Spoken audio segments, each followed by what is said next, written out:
The recent market tremors have shaken the foundations of traditional finance, but those cracks, they can reveal new opportunities beneath the surface. So let's not ignore the seismic shift powered by blockchain technology. And these shifts are creating new fertile ground for innovative financial products, anything from decentralized lending to tokenized stocks and even Bitcoin ETFs. A new generation of investment options is emerging, and it is offering individuals unprecedented access to previously inaccessible market.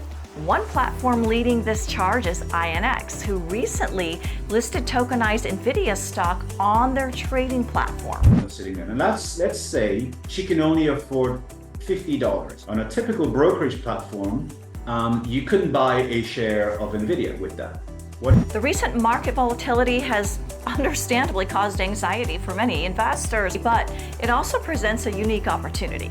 We're seeing the very fabric of the financial system is being supercharged, if you want to call it that. Somebody could sign up to INX within a day, purchase those assets, instantly connect to another application, deposit them as collateral, and take out a loan, or start earning some kind of yield on those assets. INX empowers individuals with limited capital to participate in the market. The platform breaks down traditional barriers like minimum investments and/or geography. That are educating, that are focusing on the little guy. And this is where INX comes in. This is where we believe that as soon as we can start to, let's say, win the trust. Opponents argue that certain countries have been too slow to adapt. But INX says that the industry is moving forward, and they do cite adoption by major players like BlackRock, Franklin Templeton, and Goldman Sachs, which signals a significant shift in the investment landscape. The US obviously has been lagging behind, although if you look at what we did at INX, we used existing regulations to get to where we are today. So I disagree when people say it's not possible for you to kind of offer, crypto services in the US, but Singapore, Hong Kong, some of these other financial centers are also putting out very clear regulations, and licenses have been applied for, are in the process of being granted. You won't want to miss my interview with Bob Ejidomi, Vice President of Capital Markets at INX. We'll be talking about NVIDIA tokenization, the empowerment of individuals worldwide, and the regulatory constraints within this rapidly evolving financial services industry. I'd like you to finish this sentence. I am passionate about working in this industry because. Good one. Taking control of your financial future is the phrase that I think comes to mind, because now people in countries or circumstances where traditionally they just couldn't convert their local currencies into a stable coin with which they could buy a treasury-backed security or earn yield on that stable coin in a matter of minutes from the comfort of their home or on their mobile phone. This is groundbreaking. The ability to be a Nigerian who can buy fractionalized Microsoft shares, and when Microsoft pays a dividend, they would actually get tokenized dividend being paid onto their wallets on-chain. This is a way of taking control of your financial future in a way that you just couldn't prior to this technology transformation that the blockchain has brought about, as I mentioned. Now, so this is INX's vision, is to create these investment opportunities for retail people around the world. And this might be a really good segue to our most recent listing, which is very exciting, which is where you could go on INX now as a retail investor in a place like Brazil And you could, on a Saturday or on a Sunday, drum roll, please. Um, Go and for it. effectively, yeah, and effectively buy NVIDIA token. Um, That is amazing because NVIDIA is like this big name all over the world. Absolutely. One of the People most know, yeah, no desirable matter where you stocks. are, what that is. Yeah, NVIDIA, I mean, if you follow the news, financial news, NVIDIA is this kind of must-own stock, like regardless of Hmm. who you are, right? Right. It's almost like how can you not be in the NVIDIA trade? Mhm. Yes, I mean, ultimately, it's about the tech stocks, right? And these magnificent seven on the Mhm. Nasdaq. What a run they've had these last few years. And why should only the established, call it, typical sort of cohort of investors, why should it just be them that have access to these assets? And you could argue, well, why doesn't the Brazilian guy just go and open up a brokerage account and just buy the asset? It's not necessarily the case that if you're not in the US or in one of these, call it more mature economies, that you sign up to a brokerage account and then you have these assets that you can invest in. Something like a NASDAQ listed stock would typically have to be traded as an ADR in another country. It's not necessarily straightforward. Mhm. And there is also a certain cultural sort of thing around, who generally is accessing these brokerage platforms, right? There are demographics, and if you're not in those demographics, then what? You just don't get to participate in the success of NVIDIA. And so our vision with regards to tokenizing these public equities, and NVIDIA was just the start. It was more of a proof of concept because, again, a lot of times we're breaking new ground. No US trading platform, an ATS, has listed tokenized equities in conjunction with an issuer out of Europe, which is what we did, right? And if you look on my LinkedIn, I call it a beautiful marriage of US and European regulations.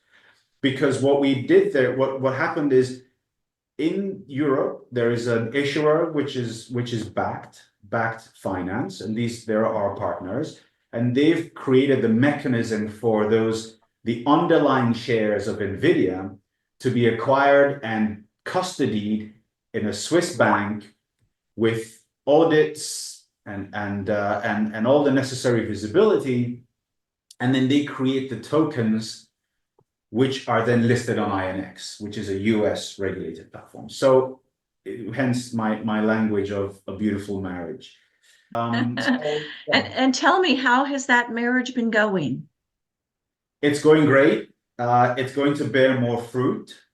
Hmm. Um, and but there are other participants. You need market participants, right? You need liquidity. You need buyers. You need trading shops that want to come in on this. And all of this is very early days. So if you go to one of these large liquidity providers, whether it's your Jane Streets or Flow Traders or these types of established names, even your mid-tier cryptocurrency liquidity providers, a lot of them are very focused on that business model. And to support tokenized equities, especially trading on the weekend, it introduces certain risk to them with a low ROI at the start. And so there's a lot of discussions that are happening between ourselves and our issuer partners and all these market participants. And when you're driving adoption of a brand new financial asset or a derivative of a financial asset, it takes a lot of book building. And so this is what we're working on. But there is more listings in the pipeline. We have the choice of blockchain.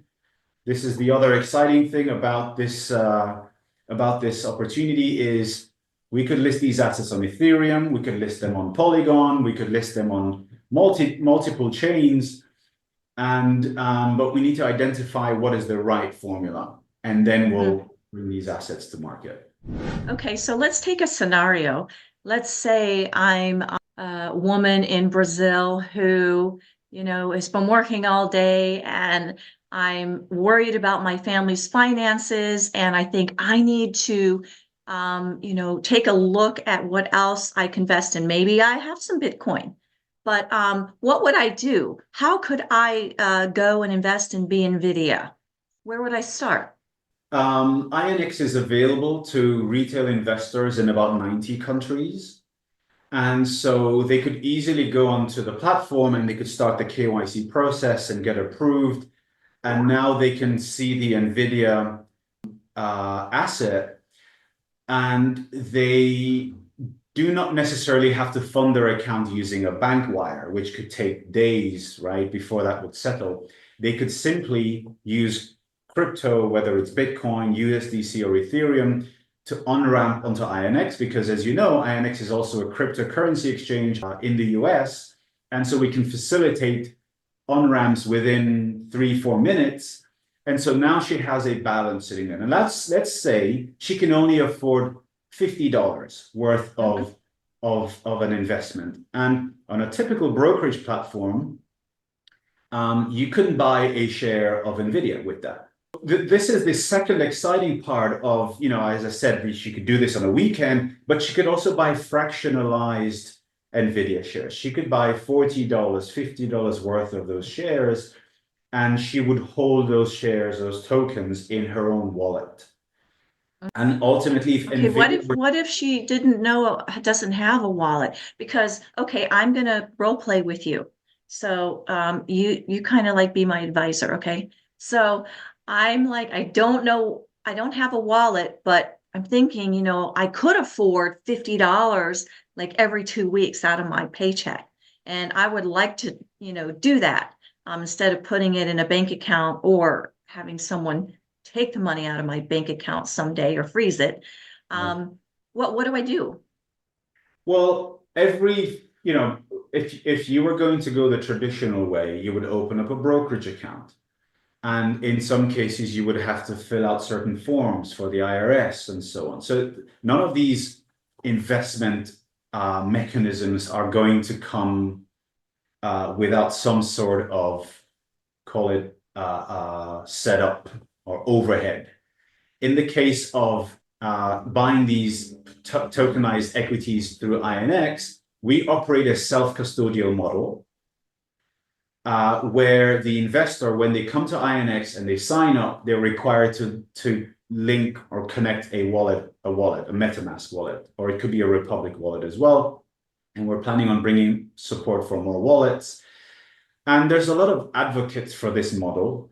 If you think about a lot of the hacks and a lot of the losses that people have faced, you kind of had the whole not your keys, not your assets thing being thrown around. So there's a lot of advocates for a self-custodial model. And I'll tell you, this plays very well into the roadmap that we're building here. So now, if they hold their own tokens in their own wallet, they can now go to other applications like a loan app where you could use your tokens, potentially the NVIDIA tokens in the future. As of now, there isn't a platform that is accepting them as collateral, but I think that's just a matter of time.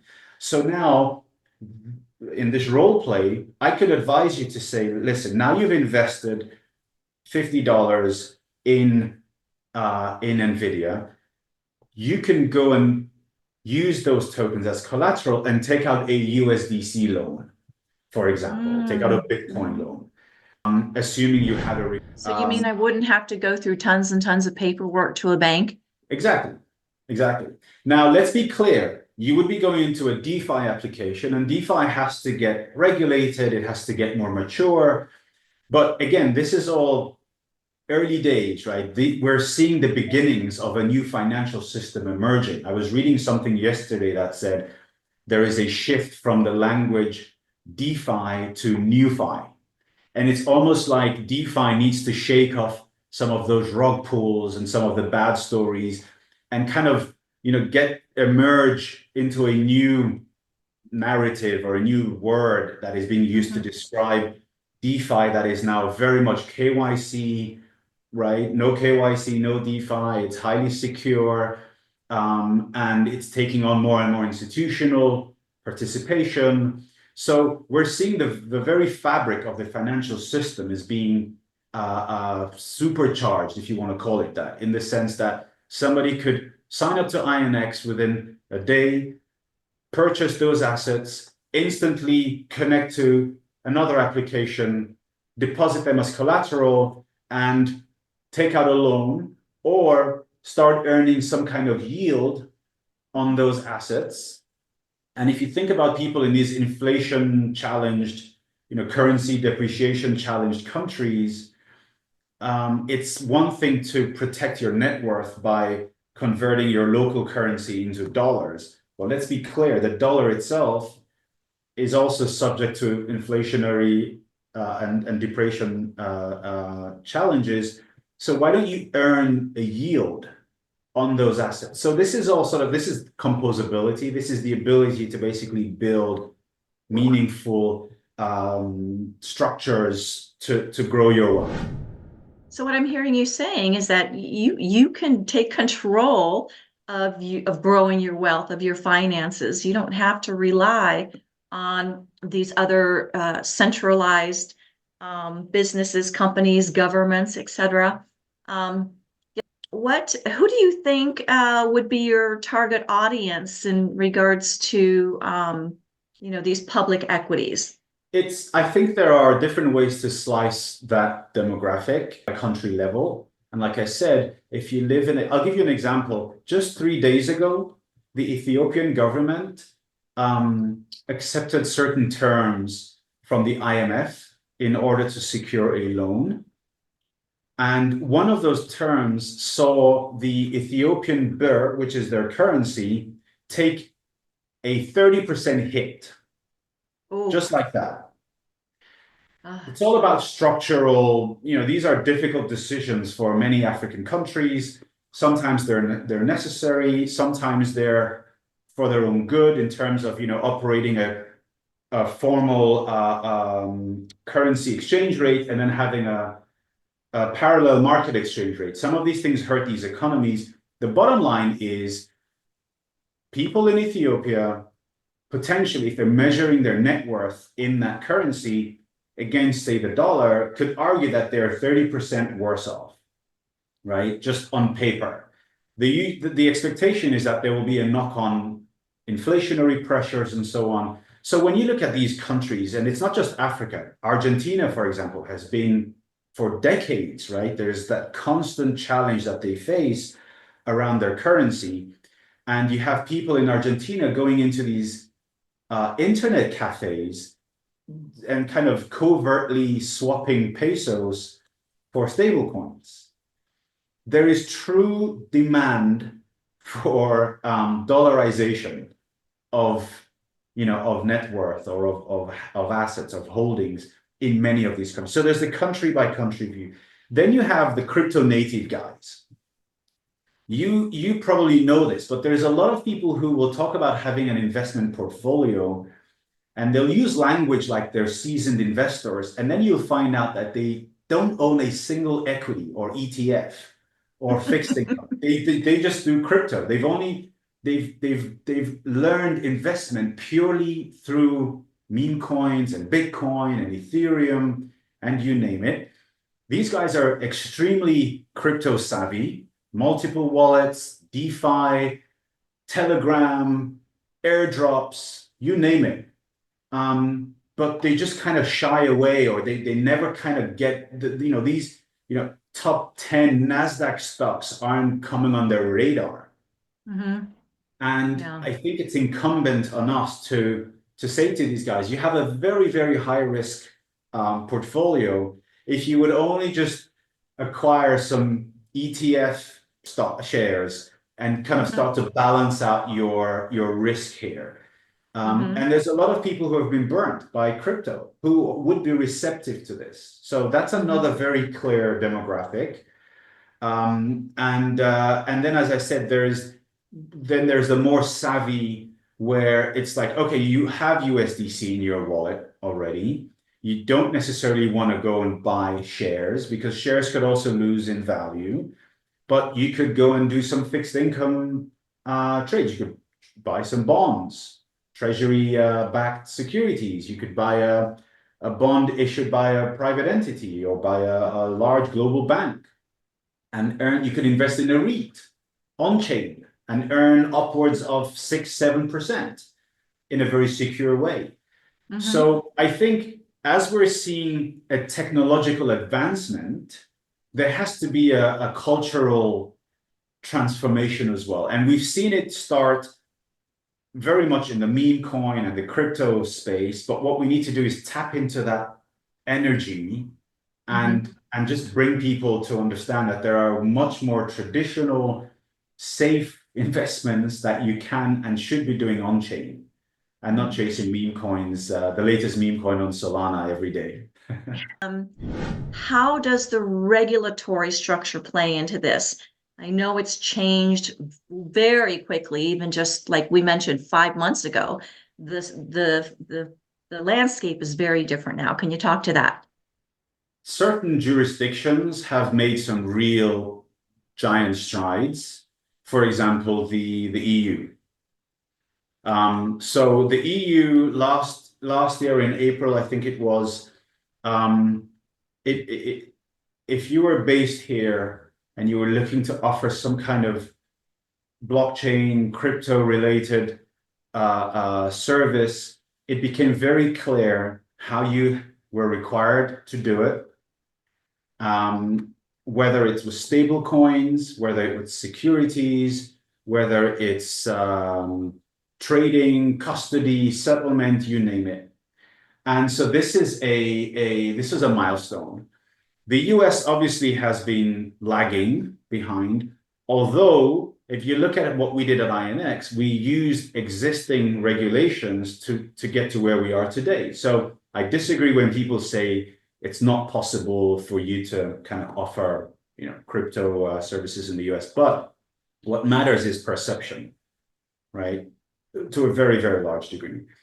We're seeing Singapore, Hong Kong, some of these other financial centers are also putting out very clear regulations, and licenses have been applied for, are in the process of being granted, whether it's a type 2, type 7 license in Hong Kong, or different regulators have created clearer definitions. Some countries are lagging, like in South Korea, where the expectation was that at the end of last year, we would see a comprehensive securities, crypto securities related regulation, and that got delayed and still hasn't happened. And there's many reasons why these things happen. And we don't want to get into that detail. But the bottom line is sometimes these things just take their time. What was it just a few days ago? Senator Loomis was proposing, right, that the US holds a significant portion of its reserves in Bitcoin. We saw the Ethereum ETF get approved, what was it, a month ago now by the SEC. So things are moving in some cases at snail pace, in other cases very clearly. And so we have to look for who's operating within the boundaries of the existing regulations. And that's what we did, for example, with our partners Backed, who clearly are able to issue these securities under European regulations. And we clearly are able to list such securities under the US regulations that we're on. And therefore, we're bridging these gaps. What do you think the future looks like for retail participation in traditional finance funds?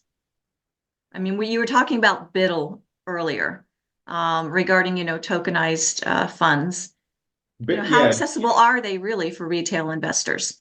Interesting one. BIDL is not really very retail oriented. Let's be clear. BIDL is hugely significant to the space because it gave us the validation, right, that the world's largest asset manager is tokenizing a fund, and it's doing it openly, and it's welcoming investors to come and invest in this fund. But when you look into the detail, with $100,000 minimum ticket size, that's not very retail oriented. That's more accredited investor, high net worth individual. And there's nothing wrong with that, because again, you know, their goal at that point wasn't to support millions of retail investors on a cap table. And when you look at Benji, which is Franklin Templeton's fund, that is probably more accessible, right? They have an app. They've kind of, you know, put things in place to make it more accessible to kind of regular people around the world. Some of the asset managers that I speak to are very interested in the retail play.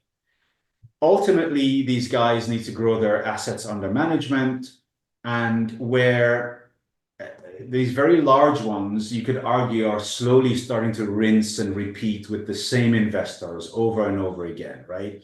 They're going to have to look to new sources of investment. And if we can offer them a way to manage 10,000 retail investors, right? Because we're a transfer agent that could potentially manage that entire cap table on chain in a way that is not quite the overhead that they might fear it is. To say I'm taking on 10,000 retail investors that are coming in at a $500 minimum, like that's not our DNA, right? But once they start to understand the ways that we can work with them, they are very, very interested. And so you know, BlackRock and Biddle was just the start. I mean, if you go on chain and you look on Etherscan, I think there's 18 token holders of that asset, just 18. Yet it's a $500 million fund at this point. It's grown to $500 million. So it's a very institutional oriented play, that one, but it really opens the door now to any other asset manager to say, we can do this, but we'll just have a much lower ticket size, and we'll work with transfer agents, and we'll have on-chain records, and we'll be able to manage this thing in a way that isn't suddenly going to require us to go and change our operating models. So Tia, I was watching your YouTube channel, and I think it was your last show that you did with the guys at L1, where they are creating a mechanism for RIAs to create investment strategies that are on-chain. And then investors or people who are sitting with, you know, stablecoin, Ethereum, Bitcoin in their wallets, they could go and see these strategies and say, I like that. I like this low risk strategy. I'm going to commit X amount of my holdings, and they'll hit the button and voila, right? The investment will then happen automatically. That is really exciting stuff. Exactly those assets, respectable, low risk, yield bearing assets that these RIAs are going to be looking for, so that they can create those very strategies around them and diversify the opportunities that they're going to provide to those investors. So I think you're doing a great job by bringing some. I didn't know about them until I watched your YouTube channel. So yeah, very exciting times ahead, where RIAs can now pivot to create on-chain only investment strategies. Think about what that means to the RIA community, right?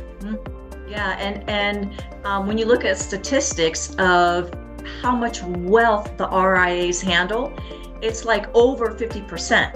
And these are just generalized statistics that you can Google, but that's kind of mind-blowing. Absolutely, and a lot of times it's their clients that are saying to them, how do I get exposure to some of this, blockchain stuff, this crypto stuff? And I think as we see the generational wealth transfer to the younger demographic, that's just going to accelerate. So at INX, we're making sure that by the time this wave is hitting, and we're starting to see the first drop, so to say, where the investment advisors are going to be looking for the investment opportunities. We're going to see wealth management platforms are going to be running, looking to incorporate on-chain investment opportunities into their platforms, because their clients are going to start selecting the wealth management platforms that they want to hold their assets on based on, which of these has, on-chain investment opportunities. Okay, well, thank you so much for joining me. And, maybe in the future we'll follow up on some things that we've spoken about. But thank you for opening our eyes on a lot of things and for all your hard work at INX and just continuing to lead the way. My absolute pleasure. Thanks for having me. Thanks for what you do. You guys are really important to the space to really kind of clarify the opportunities and bring the information out there in the way that it's easily digestible. So thanks again. I enjoyed this. Okay, thanks, Bob. Bye-bye. Okay, bye-bye.